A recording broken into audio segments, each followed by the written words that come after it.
So the nominees for the 2023 Game Awards have been announced. So we're going to take a look at them and we're going to put in our votes. All right, so it looks like they're starting off with Game of the Year right at the bat. Personally, I thought they were going to leave it for the end, but that's all right.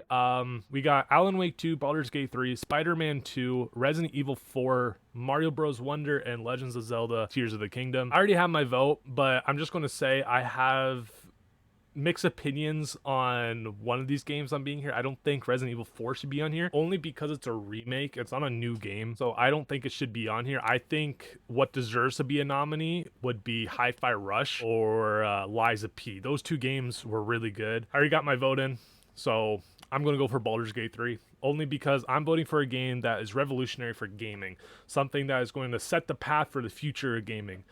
And that has to be Baldur's Gate 3 for me, because not only does it have 17,000 different endings from what I heard, it's also a game where you can decide whatever you want to do, and no matter what you decide, the game will keep moving forward. And honestly, I think that deserves Game of the Year. I've never heard of any other game really that allows you to do that, let alone have 17,000 different endings. So I gotta give it to Baldur's Gate 3. Best Game Direction, awarded for outstanding creative vision and innovation in game direction and design.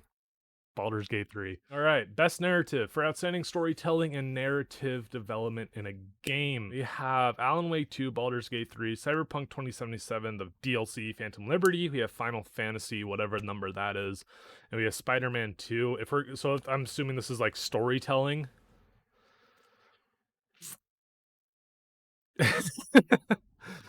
Oh man, I gotta go Baldur's Gate 3 again. All right, best art direction. We have Alan Wake 2, Hi-Fi Rush, Lies of P, Super Mario Bros. Wonder, and Legends of Zelda Arceus. Well, Legends of Zelda Arceus. What the fuck? That's Pokemon? That's Pokemon Amulet? All right, that's Legends of Zelda Tears of the Kingdom. I don't know what I was thinking. Sorry. All right, we got three good options, all right? We have three, and those are Hi-Fi Rush. Actually, two, actually. Hi-Fi Rush and Super Mario Bros. Wonder. Two beautiful looking games and artwork. I'm going to vote for Hi-Fi Rush because it's a really good game. Plus, also the art style is really good. But if I was to vote for something else, it would be Mario Bros. Wonder or maybe Tears of the Kingdom. Best score and music. All right, I got to give it to Hi-Fi Rush because the music in that game is phenomenal. But Zelda has some pretty good music too. But I gotta give it to Hi-Fi Rush. I got it. Honestly, I'm shocked how much nominations Alan Wake 2 has right now because the game just came out and I haven't really heard much about it. So yeah, best audio design: Alan Wake 2, Dead Space I'm assuming that's the remastered. Hi-Fi Rush, Spider-Man 2, and Resident Evil 4. Hi-Fi Rush. When it comes to audio, I gotta give it to Hi-Fi Rush. I gotta. All right, best performance. All right, last year went to the actor who played God of War. This year we have Ben Starr from Final Fantasy. We have Cameron Monaghan from Jedi Survivor. He played Cal Kestis. We have Idris Elba from Cyberpunk 2077, Phantom Liberty. We have Milani Libert. I'm sorry if I butchered that name. From Alan Wake 2. We have Neil Newborn from Baldur's Gate 3, and we have Yuri from Spider-Man 2. He voices Spider-Man, but he also voices Ben 10. Now it's between Cameron Monaghan and Yuri, because I played Spider-Man 1 and Miles Morales. I think he's a good voice actor. Plus, I also loved Ben 10 as a kid. But I might have to give it to Cameron Monaghan because even though Jedi Survivor was a good game, but horrible fucking game at the same time, because it's unplayable right now.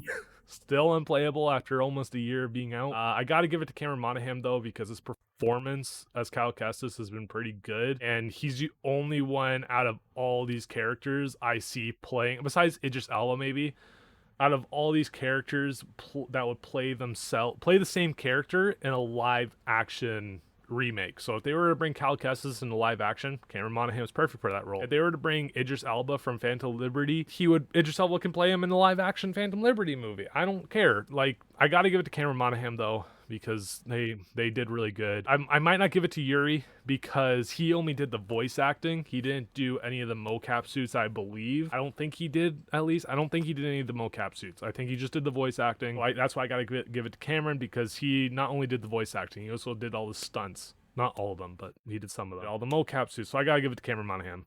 It's probably going to go to Yuri, though, knowing the Spider-Man fans. All right. Innovation in accessibility, recognizing software and slash or hardware that is pushing the medium forward by adding features, technology, and content to help games be played and enjoyed by an even wider audience. We have Diablo 4? Yeah, Diablo 4. I don't know Roman numerals that well. We have Forza Motorsport, Hi-Fi Rush, Marvel Spider-Man 2, Mortal Kombat 1, and Street Fighter 6. We got some pretty good options here. I'm just gonna, yeah, I gotta vote Hi-Fi Rush. I want Hi-Fi Rush to win some kind of award. It deserves some kind of award. Games for Impact, for a thought-provoking game with a pro-social meaning or message. Now, I have not heard or played any of these, so I don't know which one to vote for. I don't think you can skip a vote. Let's just pick one that sounds interesting to me. Space for the Unbound. I'm gonna vote for that. That sounds interesting to me. All right, best ongoing game. So we got Apex Legends. We have Cyberpunk 2077, Final Fantasy, Fortnite, and Genshin Impact.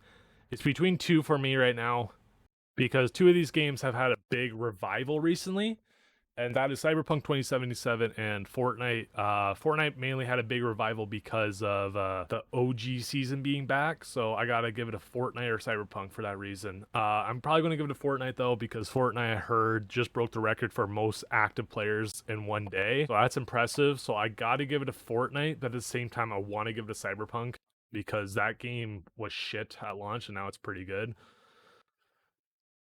All right, Fortnite. Screw it. All right, best community support. Ooh, Baldur's Gate 3, Cyberpunk 2077, Destiny 2, Final Fantasy, and No Man's Sky. It's between Cyberpunk and No Man's Sky.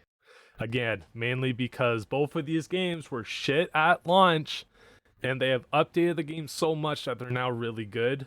I'm gonna vote for No Man's Sky because out of the two, it's the only one I played. So I'm gonna go No Man's Sky because I remember when this game first came out, it was shit at launch, and out of so many updates, it's now amazing. And it was nominated last year, but I don't think it won last year. But the fact that it was nominated last year and it's still on this list for another nomination, that's impressive. So I gotta give it a No Man's Sky. All right, best independent game.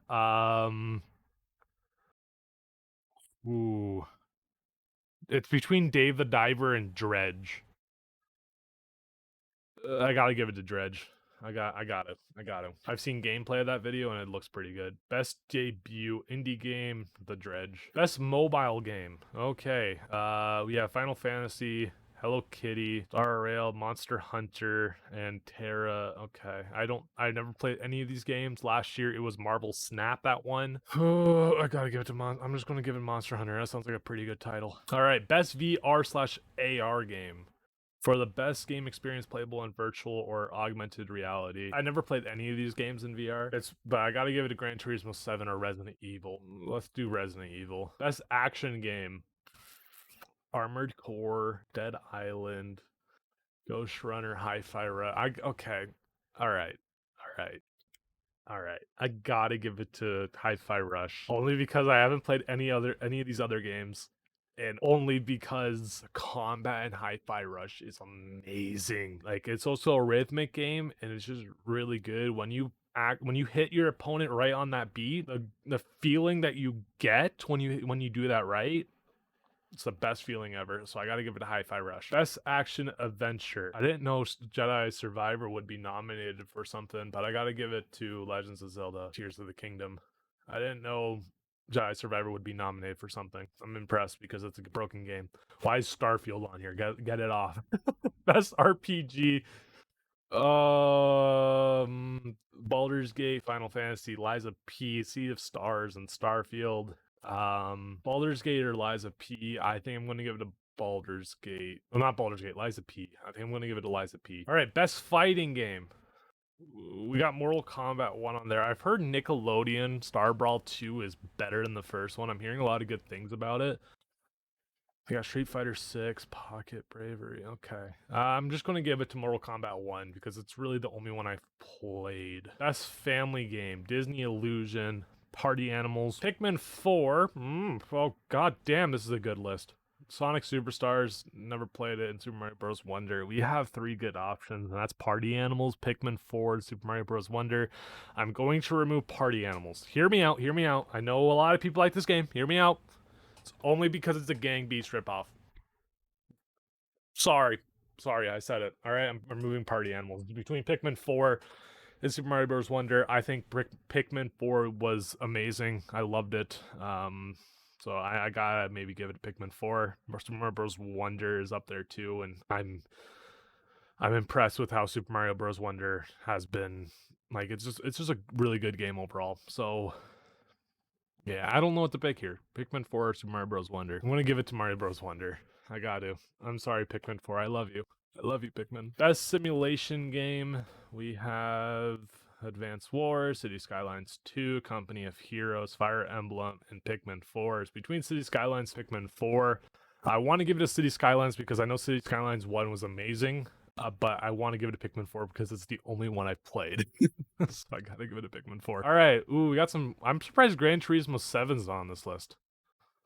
Wow. Okay. We got sports. We have EA Sports FC, Formula 1 23, Forza Motorsports, Hot Wheels Unleashed, and Crew Motorfest. There's 2 games on here.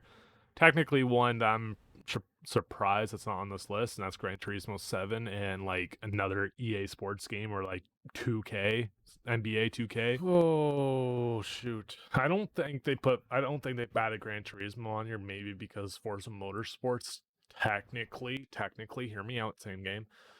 I never played a Crew Motorfest, but I have played Crew 1 and 2. I'm just gonna give it to Motorsport. All right, best multiplayer game: Baldur's Gate 3, Diablo, Party Animals, Street Fighter, Super Mario Bros. Wonder. I'm gonna give it to Party Animals only because it's actually a pretty good multiplayer to play online if you're friends. So, ooh, best adaptation. Oh shit! It's between 3. It's between Gran Turismo, Last of Us, and Super Mario Bros. Movie.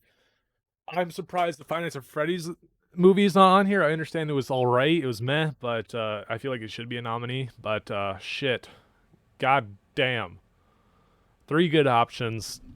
I gotta give it to Last of Us or Gran Turismo. Both the show and movie, phenomenal. I finished watching Last of Us and I just wanted more. And I cannot wait to see what they do with season 2. Gran Turismo. Oh, I went into that theater not expecting it to be that good. And it's not only a good sports movie, it's just a good movie in general. This one's hard. This one's hard, chat. I gotta vote for my heart. I know, but I genuinely enjoyed both. Gran Turismo is a phenomenal movie, and Last of Us is Walking Dead, but 10 times better. All right. It's just that good. But if we're going off of just video game adaptation, I'm going to give it to Last of Us. Because even though Gran Turismo is an amazing movie, it's not based off the video game. It's based off a true story that happened through a video game in a way. It was just a competition. They didn't really touch on the video game that much besides the beginning of the movie. And there's no story in Gran Turismo, so obviously they can't adapt a story. But this is like best adaptation, and Gran Turismo's not an adaptation off of a video game. It's an adaptation based off a true story. Last of Us is an adaptation based off a phenomenal video game. So I'm going to give it to Last of Us. I really love the show. I don't think it's bad in any way, shape, or form. All right, most anticipated game. Ooh, we have Final Fantasy, Hades 2, Like a Dragon, Star Wars Outlaws, and Tekken 8. I'm going to give it to Hades 2, mainly because I really, really loved Hades 1, and I am looking forward to this game a lot. All right, content creator of the year. What the hell is this list? I only know 2 people on here, and that's Quackity and Cypher PK. And I'm going to give it a Cypher PK because the dude, in my opinion, is a bigger content creator than Quackity. I'm sorry, I don't know who these 3 are. I'm going to give it a Cypher PK mainly because he's a bigger content creator than Quackity. I love Quackity a lot, but Cypher PK is big. Plus, he just recently got his own Fortnite skin, which is not hard to get. So yeah, I'm going to give it a Cypher PK. Best esports game. We have Counter-Strike, Dota 2, League of Legends, Valorant. Okay. I'm surprised Rocket League's not on this list, because if Rocket League was on this list, I would be voting for that, because out of all these esports games, I only watch Rocket League. I think Rocket League's the most entertaining one in my opinion. It's like watching a sports game still, you know? It's soccer. It's still like you're watching a sports game. So I get more I enjoy watching Rocket League more. It's probably going to go to League of Legends. Not trying to sound biased here, but it's always League of Legends. League of Legends is still the number. It's still really big. I'm going to vote for Valorant only because I actually like that game. and I don't really like League of Legends. But if Rocket League was on that list, I would be voting for Rocket League, and I'm kind of shocked Rocket League isn't on that list. I don't know a single person. I don't know anybody here. But one of my buddies said to vote for Faker from League of Legends, so I'm gonna vote for Faker. So yeah, I don't know any esports people really. All right, best esports team. I'm going to give it to Vitality because Vitality is the only one I know really. Best esports coach. I don't know a single person here, but I'm going to vote for Homie because that's a really cool name. I don't know if I'm pronouncing that right. Plus he looks like a very nice dude with that tie. All right, best esports event. We have League of Legends World Championships. We have Blast TV Paris Major, Evo 2023, the International Dota 2 Championships, and the Valorant Champions 2023. I'm going to give it to the League of Legends because I feel like that was just a much more bigger event than any other one. 404, you've reached the edge. All right, well, I just finished my voting for the Game Awards for 2023. We're going to find out on December 7th who wins, and I'll be sure to record my reaction for each and every single reward. I will be live on December 7th whenever the Game Awards is going on, so if you want to catch me live, it's twitch.tv/amulet, and you can come watch me live and see my reactions. And if you miss it, don't worry, I'll be editing it down and still uploading it onto YouTube. I am Amulet, your host, your tour guide around the museum, and I hope you have a wonderful day, night, whatever time it is. Bye.